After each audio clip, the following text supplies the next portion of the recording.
Dobrý den, my jsme moc rádi, že jste přišli na tuto projekci a diskuzi. Hlavně jsme moc rádi, že tady máme režisérku, spisovatelku a pedagožku Alexis Krasilovsky z Kalifornské státní univerzity, která sem přijela do České republiky po 30 letech, protože před 30 lety tady natáčela svůj film Exil, kdy vlastně pátrala potom nebo sledovala, jak je těžké žít v Československu, konkrétně v Mikulovicích, vlastně s židovským vyznáním. Takže teď přijela mami, tady jsme moc rádi, viděli jsme její dokument Ženy za kamerou a teď bude následovat jednak diskuze. Budeme rádi, když se budete ptát, Alexis, budete jí žádat o komentáře k tomu, co jste viděli, a zároveň ještě představíme její nejnovější knihu, kterou dovezla také sem k nám, která se jmenuje Shooting Women a kterou si případně můžete zakoupit v kavárně za 1200 korun, prohlédnout si, pokud budete mít zájem. A ještě tady vítám tedy Jana Hanzlíka, který učí a teď na katedře Arts Managementu Vysoké školy ekonomické. Pardon, to je tak složité, jsem si to nezapamatovala. A který se vlastně ve svém výzkumu a ve své práci také částečně zabýval postavením žen ve filmovém průmyslu, takže proto je tady, abychom měli doplněné pole těch informací. Nejprve bych tedy chtěla poprosit Alexis, aby nám představila tu knihu, případně pokud by ještě chtěla dodat něco k té projekci, k reakci publika.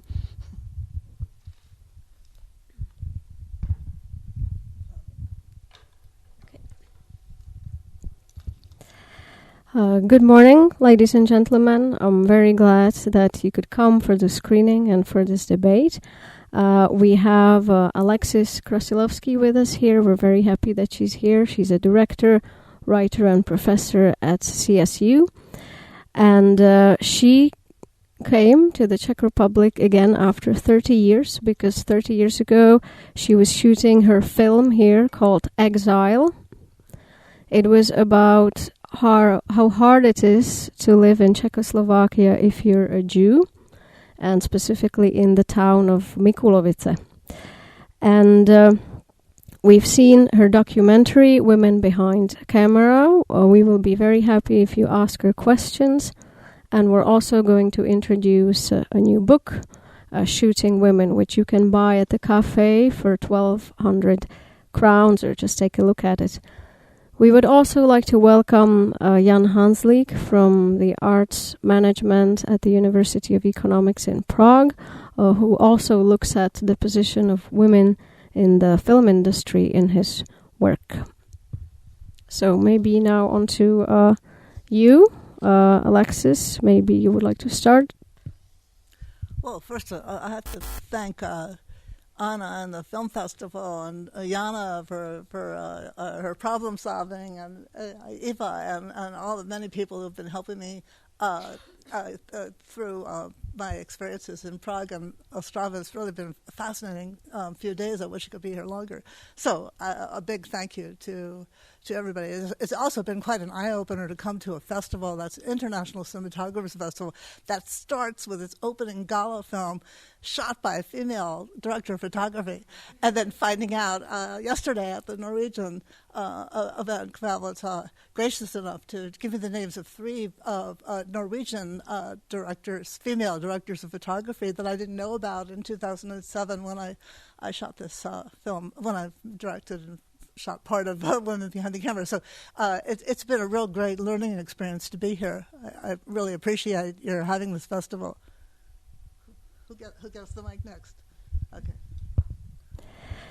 Tak já moc děkuji Aničce, Janě a Ivě za jejich úžasné schopnosti řešit problémy a pomáhat mi. Moc jste mi pomohli v Praze i v Ostravě, děkuji. A celkově je tohle pro mě zážitek, který mi otevírá oči, protože je úžasné vidět, že ten úvodní gala film vlastně natočila kameramanka. A včera jsem se dozvěděla o 3 dalších norkách, kameramankách, které jsem neznala v roce 2007, když jsem natáčela tento film, takže rozhodně se tady dovídám spoustu nových věcí.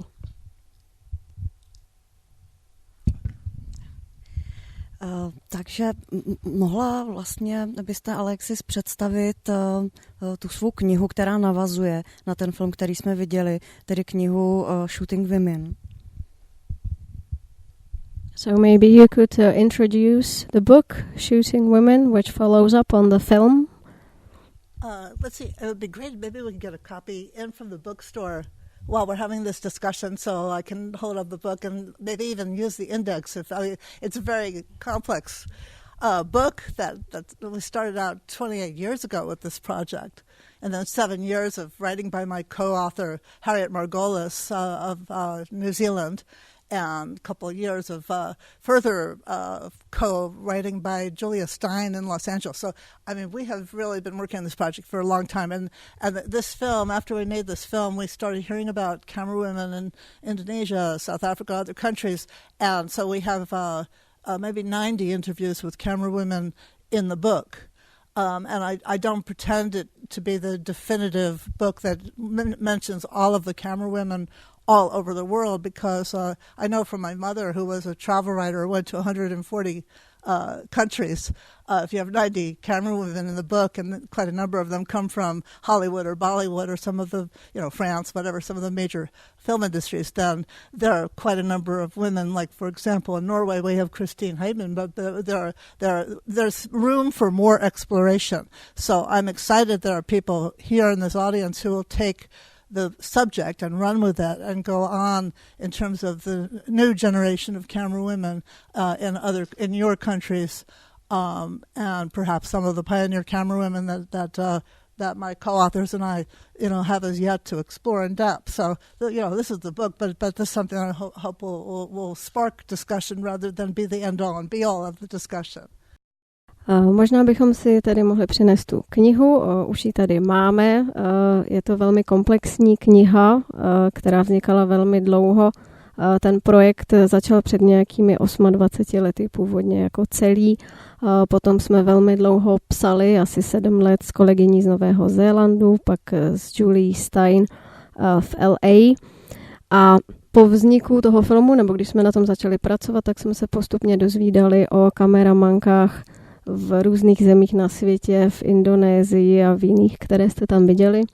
A v knize je nějakých 90 žen. Já samozřejmě vím, že to není vyčerpávající seznam všech kameramanek na světě. Moje matka byla spisovatelka, která psala o cestování a navštívila asi 140 zemí světa, takže je jasné, že to nemůže být všechno. Ale máme tam určité zastoupení, Bollywood a tak dále. A právě včera jsem se dozvěděla trošku víc o situaci v Norsku a doufám, že tady ta kniha a ten film jsou začátkem diskuze, že vy, co tady jste, ta nová generace, že v tom budete pokračovat v tom tématu a že ho uchopíte nějakým vlastním způsobem. A hlavní je to, že by ta kniha neměla být ukončením diskuze o tomto tématu, ale začátkem. I also want to say, before we go much further, this is very much not a woman-only discussion. I think it's very important to recognize that, especially in a male-dominated industry, where in Hollywood, for example, only 2 to 5% of the films that are the top 250 top-grossing films in Hollywood are shot by female directors of photography. We have to figure out what is our relationship to the men in this industry. And insofar as, you saw Haskell Wexler being a hero of female directors of photography like Sandy Sissel and many others in Hollywood. A couple of days ago, I was visiting Martin Duba in Prague. And I met him when we were both film students in Karlovy Vary, and he told me how to get to Prague to film Exile. I was very grateful, and we stayed in touch. And he came to Los Angeles and shot a short film that I directed. And come to find out, has become very successful. And in the course of being successful, one of his films, Bella Mia, I think it showed at the Cannes Film Festival. His B camera. Second camera was Edita Kayanarathera. You can pronounce it better than I can. Edita Kayanarathera. Adita Kainrathara.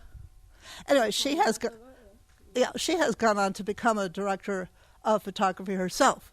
So we have our heroes who are, I would say, in many cases male, maybe mostly male, who have given women the opportunity to advance in the field. And the idea of working on the set with more of a balance between men and women is, I think, an important issue. I think also for those men who want to be fathers, who want to actively know what their kids look like rather than just, being on the set and sending money home, it becomes an important issue to talk about some of these issues of parenting, of safety, of rapport, of leadership that involves more than one gender.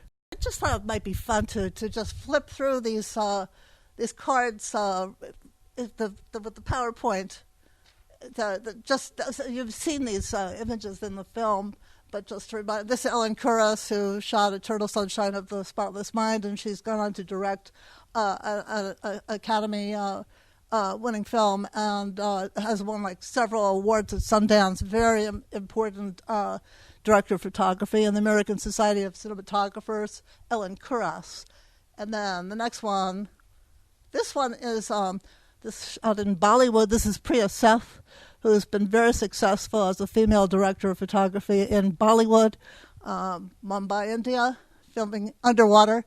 This is Vijay Lakshmi, whom you saw in the film, who has directed and shot over 20 feature films in India, which is just an incredibly impressive track record, probably more impressive than what we've seen in Hollywood and France and other countries. This is Amanita Wad, whom you also saw in the film, along with her father, who was a cameraman in Dakar, Senegal. This is Señorita Eller, she and her sister were camera women in the 1910s in Mexico, and actually went to the United States to study at a film school way back when. So, the idea that there were no camera women until second wave of feminism is really not true. Oh, this is Celiana Cardenas. So many decades later, we're still in Mexico, and this is Celiana Cardenas, who is the woman who got her big break, got into the union by shooting features in Toronto, Canada, and then came back to her homeland of Mexico as a full-fledged director of photography. This is John Kenny, who runs the film school in Australia, and was the first woman to get into, I guess, the ACS, which is, I think you saw from the film, the Association of Canadian Cinematographers. Of Australian Cinematographers. Okay. This is Michelle Crenshaw, whom you saw in the film, who's a camera operator in Los Angeles, and who has shot. She has been a director of photography on independent films such as Watermelon Women, which won a number of awards and is still a prevalent feature. Here's Teresa Medina up on the crane of Stein, whose parents really didn't want her to be a camera woman, but she had a mind of her own. I think our last one will be Stephanie Martin of Argentina, whose mother really missed her when she went to Hollywood to become a director of photography, but felt that it was important for her daughter to be happy and to, find her meaning in life. And she's working mostly out of London now and has really done a lot of traveling all over the world with her job. Já bych nechtěla, aby tohle byla diskuze jenom s ženami, o ženách a pro ženy. Pohybujeme se v průmyslu, kterému dominují muži a je třeba si k nim vytvořit nějaký vztah. A když to vyjádříme v číslech, tak z 250 nejvíce vydělávajících hollywoodských filmů a tam byly kameramanky asi tak ve 2 až 5% případů, takže je to skutečně málo. Ale nechci, abychom tu diskuzi právě omezili jenom na ženy. Já si vzpomínám, jak jsem se setkala s Martinem Dubou v Praze a potom jsme se setkali i v LA a on je takovým příkladem mužského hrdiny, který vlastně umožnil jedné kameramance rozvinout kariéru. A vzpomínám si na film Bella Mia asi, který měl i v Cannes a právě jeho kameramankou tam byla Edita Kainrátová, která se potom stala hlavní kameramankou dále ve své kariéře. Takže je to celé o takové rovnováze, protože I ti muži jsou samozřejmě otcové a třeba by i chtěli vidět, jak vypadají jejich děti naživo a nejenom jim posílat peníze. Takže se to dotýká všech těchto témat rodičovství a bezpečí a podobně. No a pak jsme tady měli sérii fotografií. A první byla Ellen Kuras, která dělala Věčný svět neposkvrněné mysli. Je to kameramanka ověčená různými cenami a je členkou americké společnosti kameramanů. Pak Priya Sef, ta tam byla, jak natáčí pod vodou, bollywoodská kameramanka. Vijay Lakshmi, opět indická kameramanka, která má na kontě více než 20 celovečerních filmů, což si myslím, že je skutečně neuvěřitelné. Pak tam byla kameramanka ze Senegalu, která pracuje se svým otcem. Pak tam byla velmi stará fotografie z počátku 20. století.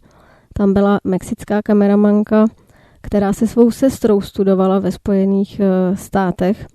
Takže vidíte, že to nečekalo až na tu druhou vlnu feminismu. Kameramanky existovaly i předtím. Potom Celiana Cardenas, která točila v Torontu a potom do rodného Mexika se vrátila už jako hlavní kameramanka. Jen Kenny z Austrálie, která tam řediteluje na filmové škole a byla první ženou, která se stala členkou australské kameramanské společnosti. Potom tam byla Michelle Crenshaw, to příjmení ještě upřesníme. A Teresa Medina, ta byla na jeřábu, Španělka, možná si z toho dokumentu pamatujete, že její rodiče vůbec nechtěli, aby se stala kameramankou. A potom Stephanie Martin, Argentinka, která v současnosti žije v Londýně a hodně díky své práci cestuje. So I think at this point it's really not a matter so much of female gaze, male gaze. What do these camera women look like? Are they pretty? What are the lookism issues? What are they wearing? It's more an issue of what are these camera women doing? What are they seeing? What are their issues behind the cameras? I'm hoping that we will address that.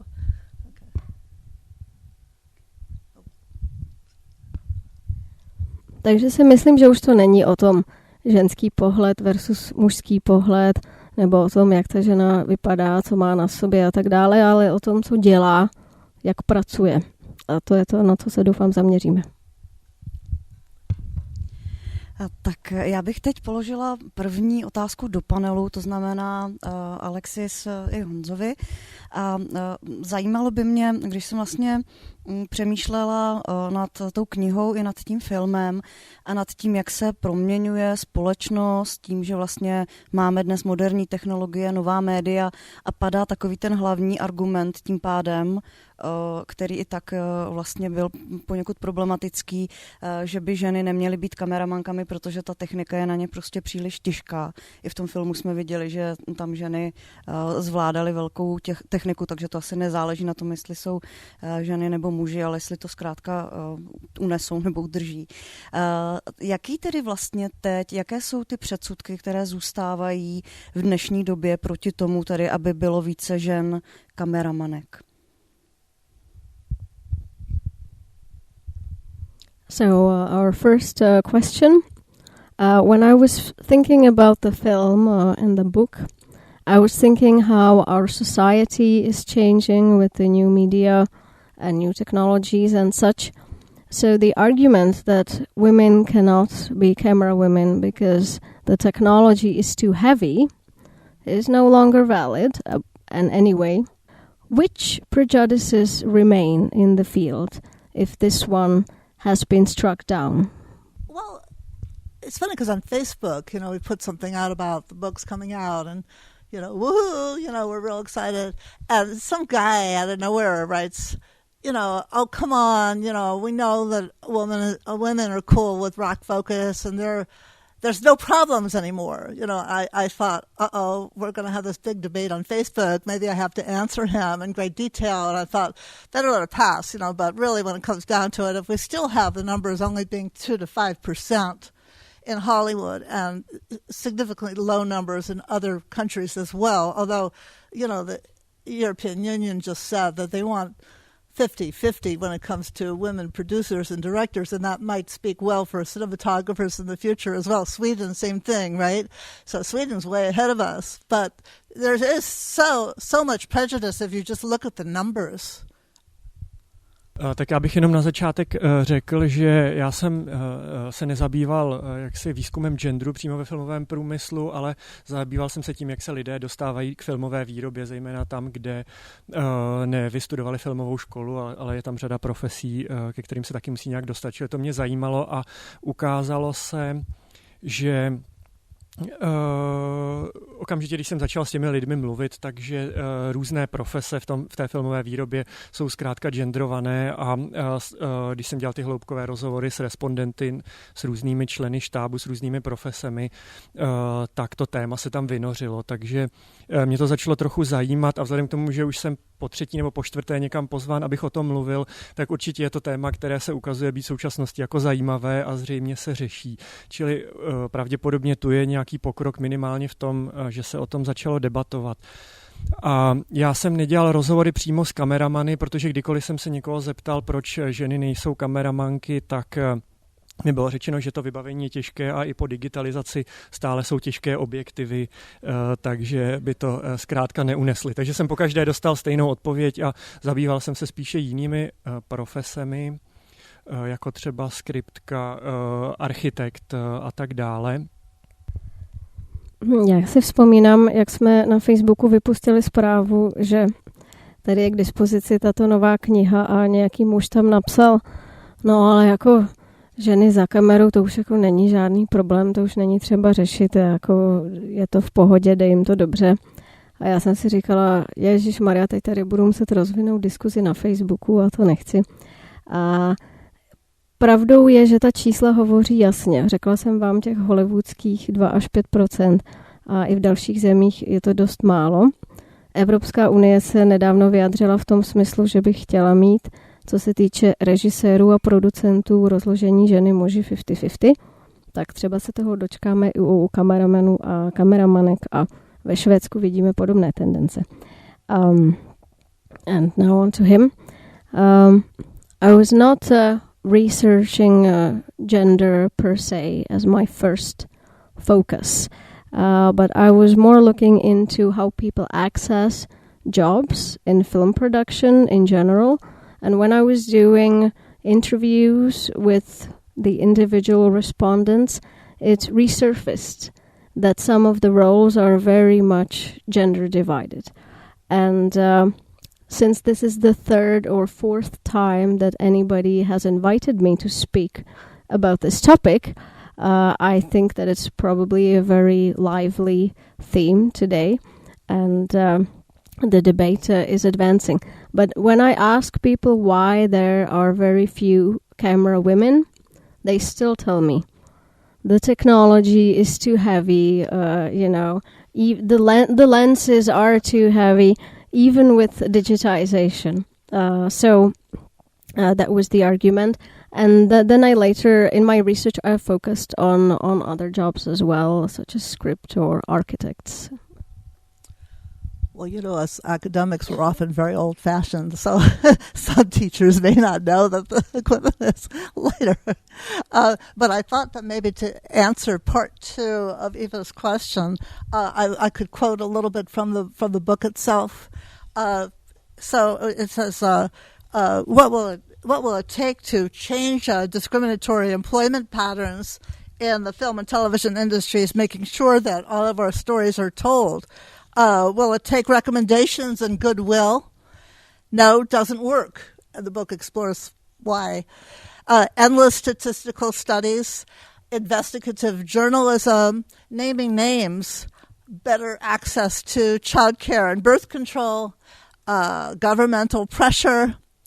And then I go into a little bit about the ACLU, which is the American Civil Liberties Union, which has been collecting evidence of discrimination against women directors. And in America, if you don't have the actual statistics, which the International Cinematographers Guild has refused to collect, at least until recently, there can't be any change for camera women in the Hollywood industry. And then I keep asking these questions. What will it take for the discrimination to end? And I wrote in the book, since goodwill and raw talent are rarely enough, what else might work to combat sex discrimination? More women's film festivals, cable television channels focusing on women's visions, class action suits to withhold license renewals at the governmental level until the discrimination ends, women's visions going viral on YouTube, Australian actress Kate Blanchett appealing to the American Academy of Motion Picture Arts and Sciences for change while she was accepting her Oscar in 2014. And many other women since then have also been, up in arms and really fighting the gender inequity. And I ended my preface by saying that I'm crying out to the international community to understand the enormous challenges that camera women have faced around the globe, making strides in an unequal industry. And this book exists to celebrate their talents and achievements and to empower women, more women, in following their own visions wherever they are in the world. Tak oni ti akademici jsou někdy staromódní, tak možná úplně neví, jak se ta technologie vyvinula. Ale abych odpověděla, tak tady ocituji část ze své předmluvy.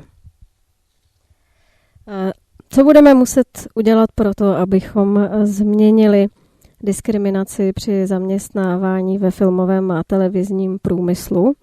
Co budeme muset udělat pro to, abychom se ujistili, že budeme moci vyprávět všechny svoje příběhy? Doporučení a dobrá vůle, to jsou věci, které nefungují. Nekonečné statistické studie, investigativní žurnalismus, nebo to, že budeme veřejně pojmenovávat ty, kteří nám nějakým způsobem ublížili nebo nás diskriminovali, lepší přístup ke školkám, jeslím, antikoncepci, vládní tlak a podobně. A pak se tady trošku rozepisuji o Americké unii pro občanské svobody, což je organizace, která shromažďuje důkazy o diskriminaci režisérek, protože naše filmařské odbory se k tomu úplně nemají. No a končím takovým odstavcem, ve kterém si pokládám několik otázek. Jelikož dobrá vůle a syrový talent je něco, co se najde spíše zřídka, co dalšího by mohlo fungovat, když chceme bojovat se diskriminací na základě pohlaví?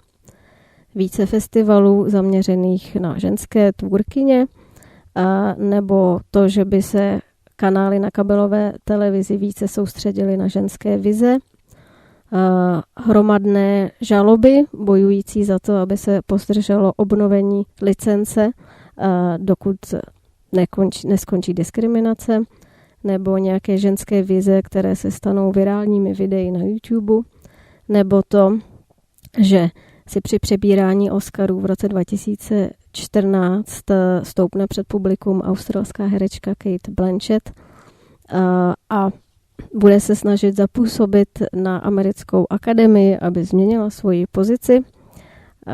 To nevíme. Já jak nad tím přemýšlím, tak tam vidím jakoby dvě roviny toho problému. Tou první je, a vlastně z toho vznikne má otázka, jestli tedy chceme umožnit, nebo chceme, aby bylo více žen kameramanek, nebo vůbec ve filmovém průmyslu na těch tradičně mužských pozicích, jestli to chceme proto, abychom tedy odstranili diskriminaci ve společnosti, anebo to chceme proto, že ty ženy zkrátka točí jinak, mají jinou představu o světě, jiné zkušenosti, ta jejich práce s kamerou vypadá jinak. Co je jakoby vlastně, nechci říct důležitější, ale v čem vlastně, protože Alexis ráda říká, že hájí práva žen na to, aby mohly být mimo jiné kameramankami, tak by mě zajímalo, co je tady vlastně tou hlavní argumentací, proč by měly být. A já samozřejmě souhlasím, že by měly být. I think there are two levels to this issue. Do we want more camera women purely because we want to eliminate discrimination in the film industry?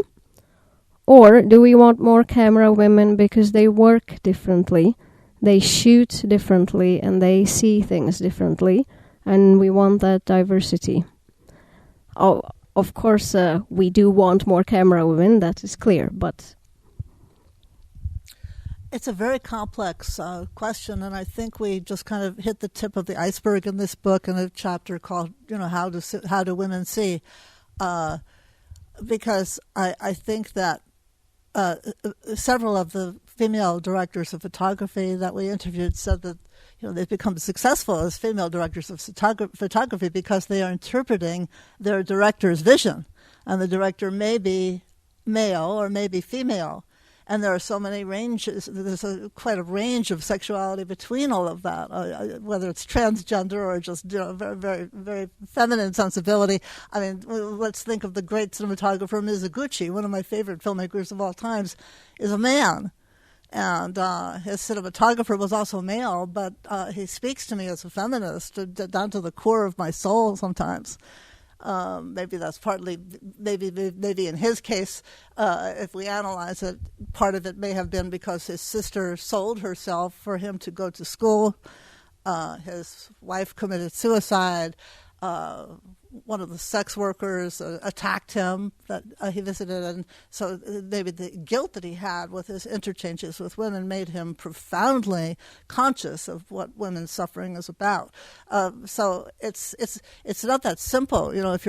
If your director has a very feminine sensibility, then that may be your opportunity as a woman who also has maintained a feminine sensibility despite having, in many cases, been trained mainly by male cinematography professors who may or may not have had that consciousness.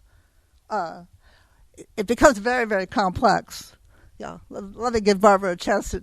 We could talk all night about this subject, but let me give Barbara a chance to translate this, and then we'll see where we go from there.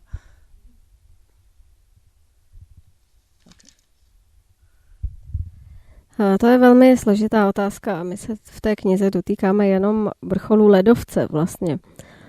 Mnoho kameramanek, hlavních kameramanek mi řeklo, že měli v životě profesní úspěch, protože dobře interpretují vizi režiséra nebo režisérky a vlastně nemusíme se omezovat jenom na to binární genderové rozdělení. Samozřejmě mezi tím ta duha je dost široká, máme spoustu trans kategorií a tak dále.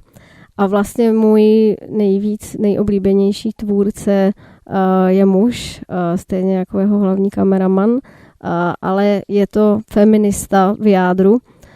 Možná to má souvislost s jeho životem, protože jeho sestra prodávala sama sebe, aby on mohl jít do školy.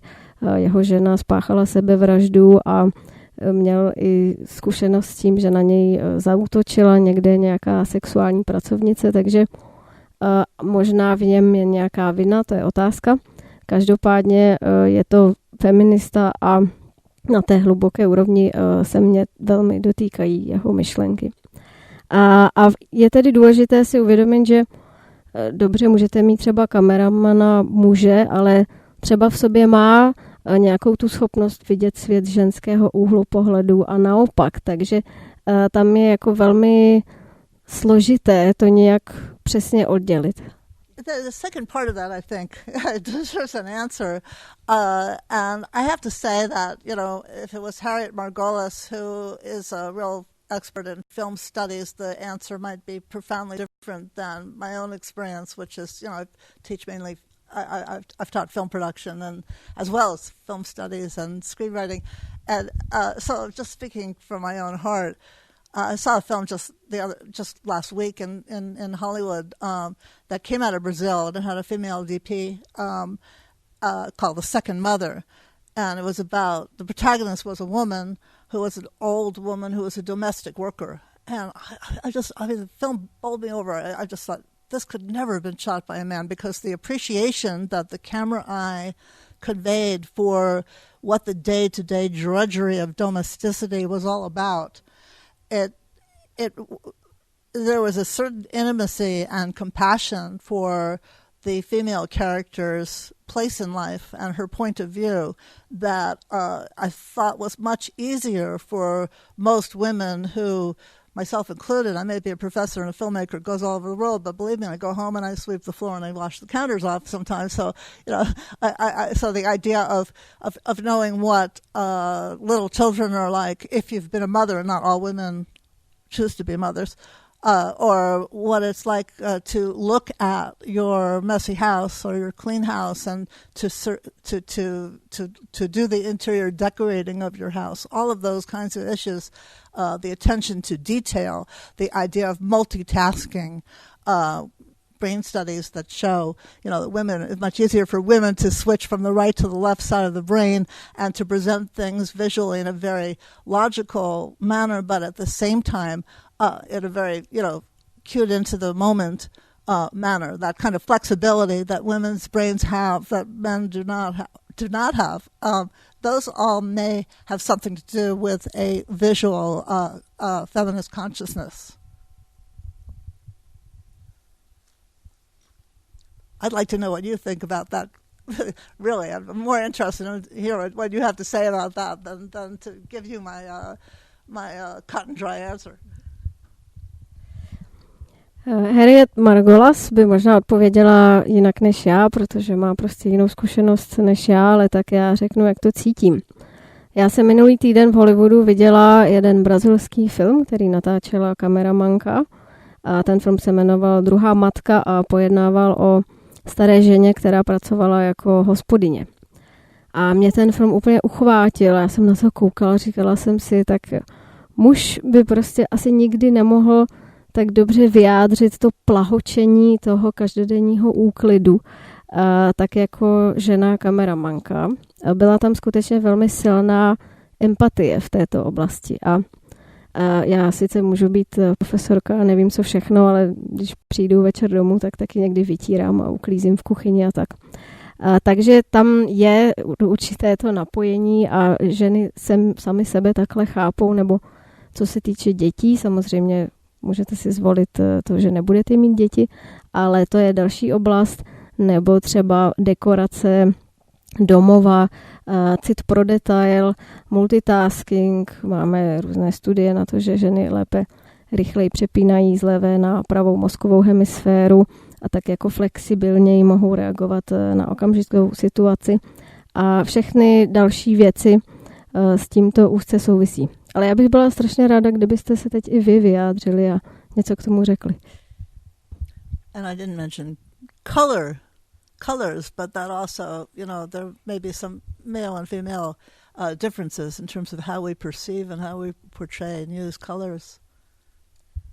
A ještě jsem zapomněla na barvy. Máme rozdíly přece jenom mezi muži a ženami ohledně toho, jak vnímáme barvy a jak je zobrazujeme. Já bych možná se vyjádřil k těm rozdílům